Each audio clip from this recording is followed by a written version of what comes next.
خدائی کی ہوئی تو نہیں گئی. ارے یہودیوں کو پتا ہے, سعودیوں کو نہیں پتا.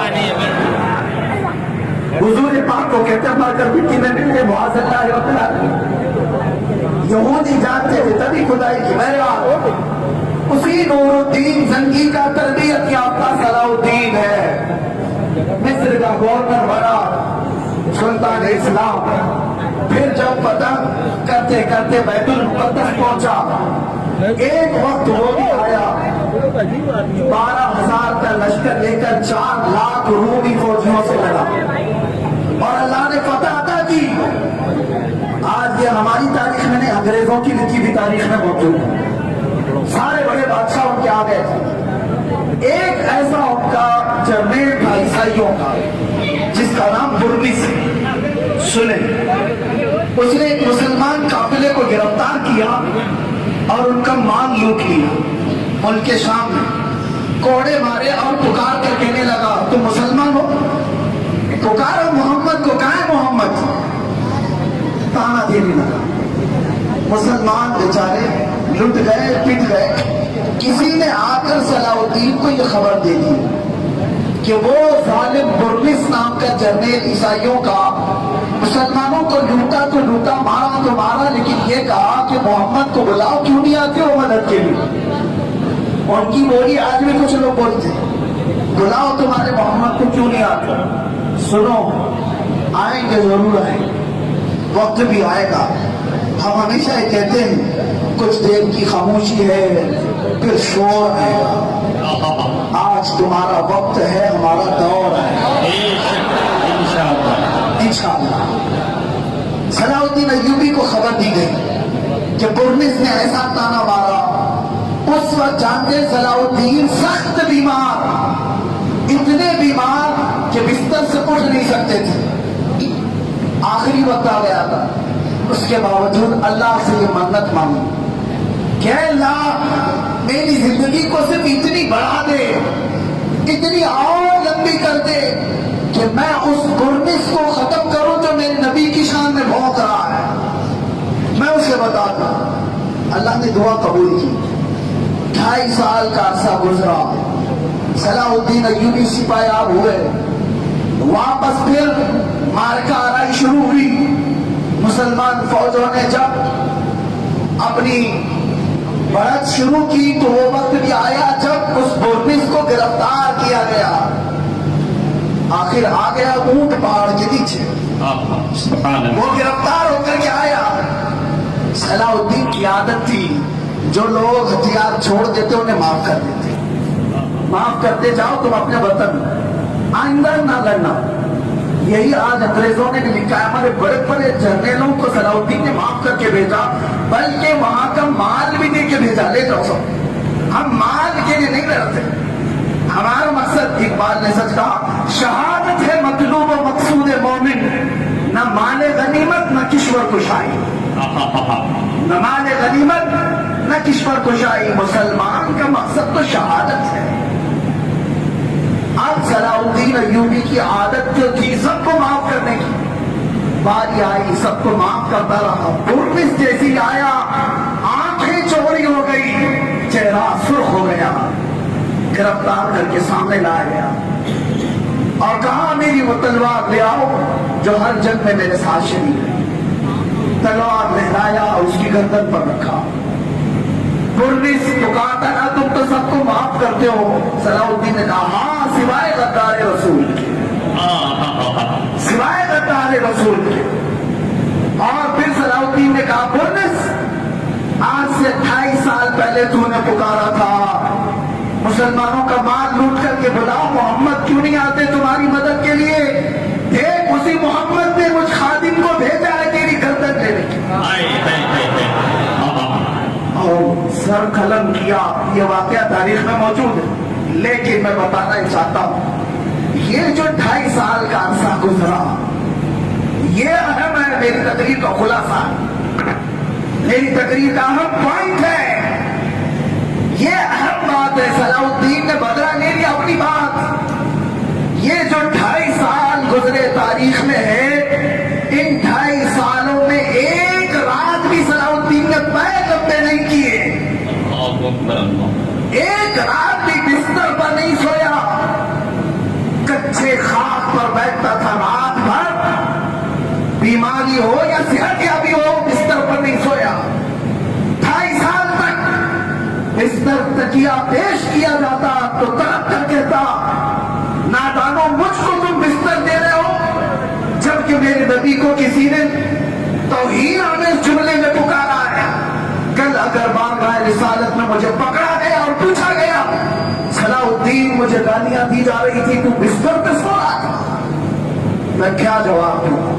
یہی ترے امتیاز ہے جو صلاح الدین کو صلاح الدین بنایا۔ سبحان اللہ، سبحان جو حضور کے لیے مرا، جو حضور کے لیے کھڑا ہوا، قیامت تک اس کا نام مٹتا نہیں۔ اعلیٰ حضرت کیا کہہ گئے؟ بے نشانوں کا نشان مٹتا نہیں، سبحان اللہ، بے نشانوں کا نشان مٹتا نہیں، مٹتے مٹتے نام ہو ہی جائے گا۔ بے شک یہ ہے غلامان رسول۔ مصطفیٰ کریم صلی اللہ علیہ وسلم کے غلاموں کا انداز نرالا تھا۔ ہم اپنی تاریخ کی طرف پلٹ آئے۔ میرے عزیزو، تم نہ گھبراؤ، تم پریشان نہ ہو، کامیابی تمہارے لیے ہے۔ ایمان شرط ہے۔ ایمان کسے کہتے ہیں؟ قرآن نے کہا نا، وَلَا تَهِنُوا وَلَا تَحْزَنُوا وَأَنْتُمُ الْأَعْلَوْنَ إِن كُنتُم مُؤْمِنِينَ۔ قرآن نے کہا تم گھبراؤ مت، پریشان مت ہو، تم سربلند رہو گے، کامیاب رہو گے اگر تم ایمان رکھو۔ اور ایمان کہتے کسے؟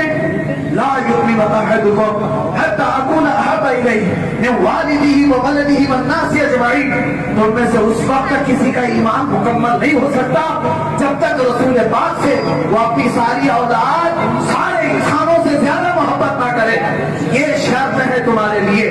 محمد کی محبت دین حق کی شرط اول ہے، اسی میں ہو اگر خامی تو سب کچھ نامکمل۔ بے شک اس پوائنٹ کی طرف واپس آ جاؤ، اس پوائنٹ کی طرف آؤ۔ ارے اس مجدد دین و ملت نے جو اپنی پوری زندگی دفاع ناموس رسالت میں خرچ کی، اس کا ایک مصرع ہماری زندگی کے لیے درس ہے، جو امام اہل سنت نے فرمایا، اگر آج ہم غیروں کے لیے یہ کہتے ہوں گے تو میں اپنوں کے لیے بھی یہ شعر پڑھتا ہوں، آج لے ان کی پناہ، آج مدد مانگ ان سے، آج لے ان کی پناہ، آج مدد مانگ ان سے، پھر نہ مانیں گے قیامت میں اگر مان گئے۔ قیامت کے دن اگر تم اس دن تم مانو گے، کیوں نہیں مانیں؟ فقط اتنا سبب ہے ان اقاد بزم محشر کا کہ ان کی شان محبوبی دکھائی جانے والی۔ سبحان اللہ، سبحان اللہ، ہر کوئی کہے گا محمد ہمارے ہیں، رسول پاک صلی اللہ علیہ وسلم کی شان ہر کوئی کہے گا، لیکن کمال اس کے لیے جو یہاں مان گیا۔ آپ مرنے سے پہلے اتنا ضرور کر کے جانا کہ قبر میں جاؤ تو حضور کو مسکراتے ہوئے دیکھ سکو۔ کہیں ایسا نہ ہو کہ بزرگوں نے فرمایا بعض وہ لوگ قبر میں آئیں گے جو مومن ہوں گے، مسلمان ہوں گے، لیکن قبر میں آئیں گے فرشتے ان کو تیسرا سوال کر رہے ہوں گے حضور کی طرف نکاح کر، ان کے بارے میں تو دنیا میں کیا کہتا تھا؟ یہ مسلمان مچل کر کے کہنا چاہتا ہوگا یہ اللہ کے رسول ہیں، یہ میرے آقا ہیں، یہ میرے داتا ہیں، لیکن بعض لوگوں کی قبروں میں یہ ہوگا کہ جب یہ مسلمان حضور کی طرف دیکھنے کی کوشش کرے گا، میرے آقا قبر میں ہوں گے اور اپنا چہرہ پھیر لیں گے اور ارشاد فرمائیں گے خبردار میری طرف دیکھنا مت، اس لیے کہ دنیا میں تجھے میرا چہرہ پسند ہے، دنیا میں تجھے کسی اور کی عادت و اخلاق اچھے لگتے تھے۔ اے مسلمانوں، آج سنبھل جاؤ، حضور پاک کے اخلاق کو نہیں اپناؤ گے تو قبر میں بھی پچھتاؤ گے، آخرت میں بھی پچھتاؤ گے۔ جن فلمی ایکٹروں کے پیچھے تم بھاگتے ہو، آج جن نوجوانوں نے اپنی زندگی کا مقصد ٹک ٹاک کو سمجھ لیا ہے، جن بچوں نے آج پب جی میں اپنی زندگی تباہ کر ڈالی ہے، انہیں پتہ نہیں موت تمہارے سروں پر لٹک رہی ہے۔ اسرائیل ہر دن گھر پر آتے ہیں، ہر ایک، اور تمہاری موت جس دن آئے تمہیں باندھ کر لے جایا جائے گا، تمہاری ماں تمہیں گود میں رکھنے کو تیار نہیں ہوگی، روح نکلنے کے بعد تمہارا عزیز دوست بھی ایک دن سے زیادہ گھر میں رکنے کو تیار نہیں ہوگا، وہ زمین کے نیچے تباہ کر کے آئیں گے۔ چاہے تم وقت کے شہنشاہ ہو، پیسوں کے بڑے دھنی ہو، تمہیں اسی قبر کی تختیوں کے نیچے ڈالتے آئے. مجھے بتاؤ جب تم تنے تنا اس قبر کی چار دیواری میں سو رہے ہوں گے تم مدد کے لیے کون سے دوست کو پکارو گے؟ اس دوست کو جس کے لیے تم رات بھر جاگتے تھے اس پر پیسے لٹاتے تھے؟ کیا اس ایکٹر کو پکارو گے جس کے طریقے پر تم نے اپنے لباس بدل ڈالے، اپنی گاڑیاں چھین ڈالی، اپنے اخلاق و کردار بدل ڈالے اور پھر فخر سے کہنے لگے میں فلاں کا فین ہوں، میں فلاں کا فین ہوں؟ پکارو گے قبر میں؟ پکارو گے ان کو؟ کوئی نہیں آئے گا. تم چیختے رہ جاؤ گے قیامت تک. تمہارے عزیز دوست باپ بھائی ماں کو تک قبر میں تمہاری پکارنے کی آواز نہیں آئے گی. کوئی قبر کے سرانے پر بھی کھڑا ہو مردے کی آواز نہیں سنے گا. ہاں ایک ذات ہے جو یہاں سے پکارے تو مدینے سے بھی جواب دے گی. تاجدار مدینہ صلی اللہ علیہ وسلم. اگر ان کی غلامی کے ساتھ جاؤ گے تو پھر تمہارے کیا کہنے؟ جس کو امام اہل سنت کہتے ہیں لہر میں عشق شہ عشق رخ شہ کا داغ لے کے چلے، اندھیری رات سنی تھی چراغ لے کے چلے. یہ ہے زندگی کا مقصد. اگر تم اپنے سینے میں حضور کی محبت اور اپنے اخلاق و کردار میں حضور کے اخلاق و کردار ڈال دو، خبر میں بھی جاؤ گے اجالا اجالا ہوگا، حضور کی زیارت ہوگی. عزیزان گرامی، بات صرف اتنی ہے، میں جتنا بھی کچھ کہوں وہ کم ہے. یہ ساری تقریریں سارے خطابات ختم ہو جائیں گے، وصف رسول کبھی ختم نہ ہوگا. صحابہ نے اپنی زندگیاں پوری کر ڈالی. آپ نے دیکھا زندگیوں میں کسی نے میرے مصطفیٰ کی ثنا بیان کرنا شروع کی تو پھر فارسی ہو کہ عربی ہو کہ اردو ہو سب کے قلم ٹوٹ گئے. کسی نے پکار کر کے کہا، سعدی نے فارسی میں کہا، بلغت عربی میں کہا بلغ العلا بکمالہ کشف الدجا بجمالہ حسنت جمیع خصالہ صلوا علیہ وآلہ. کسی اور عاشق رسول نے پکار کر کہا لا يمكن الثناء كما كان حقه بعد خدا بزرگ تو ہی قصہ مختصر. اردو کے حسان الہند نے پکار کر کہا زمین و زمان تمہارے لیے، مکین و مکان تمہارے لیے، چنین و چنا تمہارے لیے، بنے کو جمع تمہارے لیے، دہن میں زبان تمہارے لیے، بدن میں ہے جان تمہارے لیے، ہمارے یہاں تمہارے لیے، اٹھے بھی وہاں تمہارے لیے. یہ بریلی کے امام نے وصف بیان کیا، شروع کیا تھا، پورا دیوان لکھ ڈالا، پوری کتابیں بھر ڈالی، اخیر میں تھک ہار کر کے پھر یہ کہا لیکن رضا نے ختم سخن اس پہ کر دیا. خالق کا بندہ خلق کا آقا کہوں تجھے. اور اوپر جائیں تو مصر کی وادیوں سے ایک شرف الدین موسیری پکار کر کہتا ہے، پکار کر یوں کہتا ہے محمد سید الکونین والثقلین. اور پھر پکار کر کہتا ہے مولایا صلی وسلم دائما ابدا علی حبیبک خیر الخلق کلہم هو الحبیب الذی ترجى شفاعته لكل حول من الاحوال مقتحم. یہ مداحان رسول یہی ختم نہیں ہوئے، ہم اوپر اور جا کر دیکھتے ہیں وہاں بھی لکھنے والوں میں سے خود رسول پاک کے سامنے بیٹھ کر کے حسان ابن ثابت پکارتے ہیں وَأَحْسَنُ مِنْكَ لَمْ تَرَ قَطُّ عَيْنِي وَأَجْمَلُ مِنْكَ لَمْ تَلِدِ النِّسَاءُ خُلِقْتَ مُبَرَّأً مِنْ كُلِّ عَيْبٍ كَأَنَّكَ قَدْ خُلِقْتَ كَمَا تَشَاءُ. آپ سے زیادہ حسین میری آنکھ نے دیکھا ہی نہیں یا رسول اللہ، آپ سے زیادہ خوبصورت کسی ماں نے جنا ہی نہیں. اللہ نے آپ کو ہر عیب سے پاک پیدا کیا، جیسے آپ چاہتے تھے آپ کی مرضی کے مطابق بنایا. اور جبرائیل امین کی ترجمانی کرتے ہوئے ایک شاعر نے پھر یہ کہا، ان سے پوچھا گیا آپ نے کیا دیکھا؟ جبرائیل کی زبانی شاعر کہتا ہے آفاق ہا کر دیتا ہم بسیار خوبا دیتا ہم لیکن تو چیزیں دیگری یا رسول اللہ. میں نے بہت سارے آسمانوں کا سفر کیا، بہت ساری کائنات کو دیکھا اور بڑے بڑے اچھوں کو دیکھا، لیکن اے اللہ کے رسول تمہاری بات ہی کچھ اور ہے.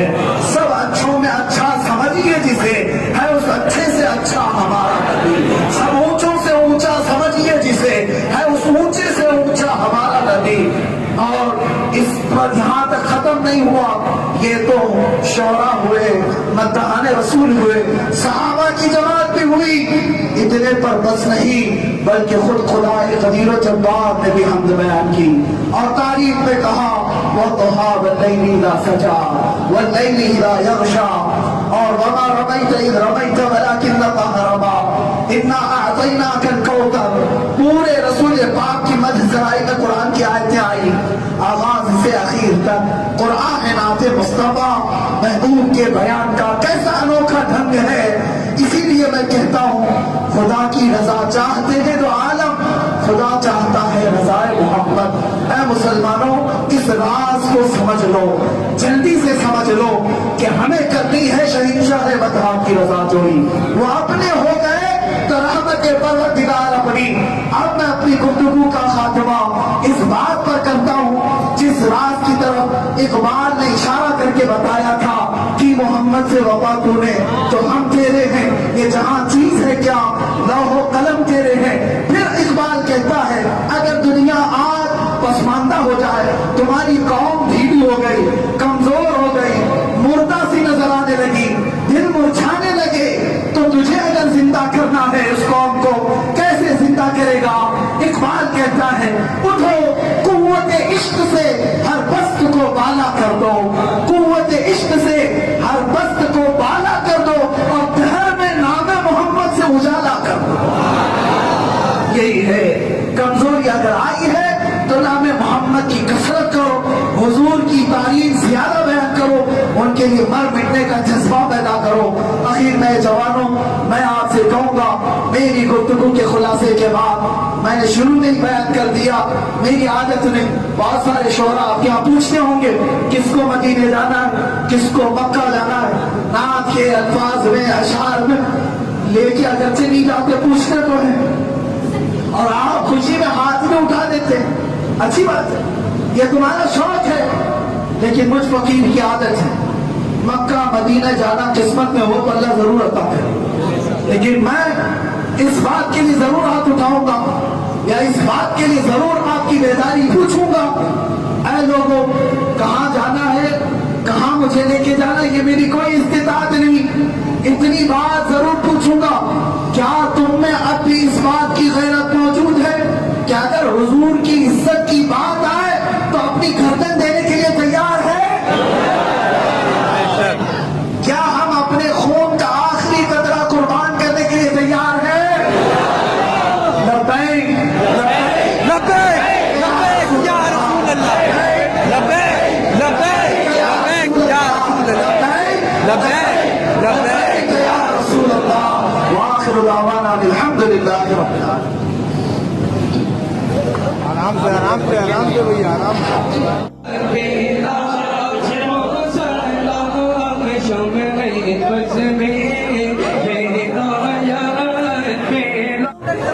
وعلى آله وأصحابه صلى الله عليه وسلم.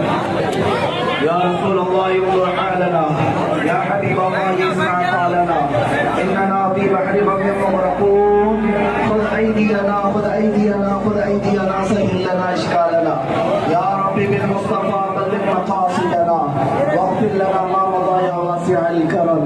اللهم اجعل هذا الجمع جمعا مباركا وتفرقنا فيما بعد ذلك تفرقا معصوما، ولا تجعل فينا ولا منا شقيا ولا مطرودا ولا محروما. اللهم احفظ هذا المجلس من شر الحاسدين ومن شر كيد الحاقدين ومن شر سوء الناظرين. اللهم احفظنا واحفظ اهلنا واحفظ اهل هذا المجلس من شر الوسواس الخناس الذي يوسوس في صدور الناس من الجنة والناس. اللهم لا تدع لنا من هذا المقام المستجاب ذنبا الا غفرته، دينا الا قضيته، ولا غما الا فرجته، ولا سحرا الا ابطلته، ولا مريضا الا شفيته، ولا ميتا الا رحمته، ولا عيبا الا سترته، ولا رزقا الا بسطته، ولا حاجة في الدين والدنيا الا قضيتها يا رب العالمين. اللهم ارزقنا توبة قبل الموت وراحة عند الموت ومغفرة بعد الموت. يا سامع كل صوت هون علينا سكرات غمرات الموت هون علينا سكرات الموت اللهم ارزقنا شهادة في سبيلك اللهم ارزقنا شهادة في سبيلك اللهم ارزقنا شهادة في سبيلك وموتا في بلد حبيبك اللهم ارزقنا موتا في بلد حبيبك اللهم يا نور تنورت بالنور والنور في نور نورك اللهم يا نور اللهم يا عزيز تعززت بالعزة والعزة بعزة عزتك اللهم يا عزيز اللهم يا قدوس تقدست بالقدس والقدس في قدس قدسك اللهم يا قدوس اللهم استر عيوبنا فإنك ستار العيوب اللهم اغفر ذنوبنا فإنك غفار الذنوب الہ العالمین اس مجمع پاک کو اپنی بارگاہ میں شرف قبولیت عطا کرنا اے کریم خدا ارحم الراحمین یا الشافع مصطفیٰ کا ٹھاٹھے مارتا ہوا سمندر مولا صرف اور صرف تیرے حبیب پاک کی عزت کی خاطر جمع ہے ان سب کے ہاتھ نیچے اترنے سے پہلے ان کی عزتوں کے لیے تو پروانہ لکھ دے اے کریم خدا ارحم الراحمین ناموں سے رسالت کی حفاظت کے لیے ہم نکموں کا انتخاب فرما لے اے کریم خدا ہم میں مجاہدین پیدا فرما ہماری بزدلی اور خوف کو ختم فرما مولا ہم تیرے دربار میں دنیا اب تک بہت مانگ چکے مولا شہداء کربلا کا واسطہ آج اس مسجد پاک سے تیری بارگاہ میں شہادت کا سوال کرتے ہیں مولا ہم سب کو تیری راہ میں شہادت عطا فرما تیرے حبیب پاک کے شہر میں عزت سے موت نصیب فرما تیرے نبی پاک کے قدموں میں آرام سے سونا نصیب فرما اے مولا ہم بکھرے ہوئے ہیں ہم ٹوٹے ہوئے ہیں ہم مارے ہوئے ہیں ہم ذلیل کیے ہوئے ہیں صرف اس بات کی وجہ سے کہ تیرے نبی کو ہم نے چھوڑا ہے ان کے اخلاق و کردار کو چھوڑا ہے اے مولا آج توبہ کرتے واپس پلٹ آتے ہیں ہم نے آج تک اپنے عیش و عشرت کے لیے بہت بنایا تیرے نبی کی بات کرنے کے لیے ہم نے وقت تو قربان کرنا ہی چھوڑ دیا مولا تو اگر ہم سے غضبناک ہے تو اپنے غضب کو ٹھنڈا فرما دے یہ بیماریاں جو پھیلی ہیں یہ تیرے غضب کی نشانیاں ہیں یہ موتیں جو عام ہیں کرونا مرض کے ذریعے سے یہ تیرے غضب کی نشانیاں یہ تیرے عذاب کی نشانیاں اے مولا ہم جانتے ہیں اس ملک میں تیرے نبی پاک کی عزت پر اوچھے حملے کیے گئے گندی گالیاں دی گئی ہم میں سے ہزاروں لاکھوں جوان ہونے کے باوجود ہم کچھ نہ کر سکے اے مولا اس امت کو تو معاف کر دے مولا ہمیں وہ قوت حیدری عطا فرما کہ گستاخان رسول کو تو نیز کو نابود فرما دے انہیں ہلاک و برباد فرما دے اے اللہ اسلام و سنیت کا بول بالا فرما کفار و مشرکین بدنہادوں کا وہ کالا فرما سارے برے منصوبوں کو خاک میں ملا دے یہاں جتنے موجود ہیں اہل محلہ اس شہر بنارس کے تمام مومنین کے گھروں میں غیر سے برکتوں کا نزول فرما انہیں بے روزگاری سے بچا ان میں جو بے اولاد ہیں انہیں صاحب اولاد بنا جو قرض میں ڈوبے ان کے قرضوں میں آسانی عطا فرما جو ناحق مقدمے اور جیل کی سزاؤں میں مولا انہیں رہائی پیدا فرما اے اللہ جو بے جوڑ ہیں انہیں نیک صالح رشتے عطا فرما اے کریم خدا ارحم الراحمین ہماری ماؤں بچیوں بیٹیوں بہنوں باہوؤں سب کو ہم نے تیرے حوالے کر دیا ان کی عزتوں کی تو حفاظت فرما ان کی طرف اٹھنے والی آنکھوں کو تو خاک میں ملا دے اے اللہ اے رسول پاک کے خدا ہم سب کو جب تک دنیا میں رکھ تیرے حبیب پاک کی عزت کے لیے لڑنے والوں میں رکھ اور ان کے لیے جان دینے والوں میں رکھ مولا ہمیں گستاخان رسول اور بد عقیدوں سے ہمیشہ کے لیے محفوظ رکھ ہماری نسلوں میں قیامت تک عاشقان مصطفیٰ پیدا فرما گستاخان رسول اور دشمنان رسول سے ہماری اولاد کی حفاظت فرما اے رب قدیر احسن الخالقین تیرے دربار میں آخر میں اتنی التجا ہے مولا ہماری زندگی جب ختم ہونے کو آئے ہماری آنکھیں بند ہونے کو آئے ہمیشہ کے لیے ان آنکھوں کو ایک بار تیرے حبیب پاک کے چہرے جمال آرا کی زیارت نصیب فرما اے رب ذوالجلال میں گنہگار ہوں اور بڑے مرتبوں کی خواہش تو کریم ہے خدایا تیری بندہ پروری ہے مسلمانوں آؤ بارگاہ رسول صلی اللہ علیہ وسلم نے بھی حاضری دے کر تصور میں یوں عرض کرو آقا فدا کا ابی و امی یا رسول اللہ روحی و جسدی فدا کا یا رسول اللہ اے اللہ کے رسول ہم آپ کو حاضر و ناصر مانتے ہیں اے آقا ہم آپ کے لیے جانے قربان کرنے کو تیار ہیں میرے آقا ہم سے جو کچھ خطائیں غلطیاں ہوئی حسنین کریمین کا واسطہ واپس ہمیں اپنی غلامی میں جگہ عطا فرما دے میرے آقا اگر آپ ہم سے منہ پھیر لیں تو مولا بھی ہم سے ناراض ہوگا اے رسول پاک اگر آپ اپنی رحمت کو ہم سے اٹھا لیں تو اللہ کا والا ہے۔ میرے آقا آج آپ کے روزے اطہر پر لوگوں کا جو سیلاب ہوتا تھا وہ بند کر دیا گیا۔ ہمیں یہ احساس ہونے لگا کہیں آپ ہم غلاموں سے ناراض تو نہیں۔ میرے آقا پھر بھی آپ کے کرم سے یہ امید ہے، آپ کے دربار سے یہ امید ہے، آپ کریم ابن کریم ہیں، شریف ابن شریف ہیں۔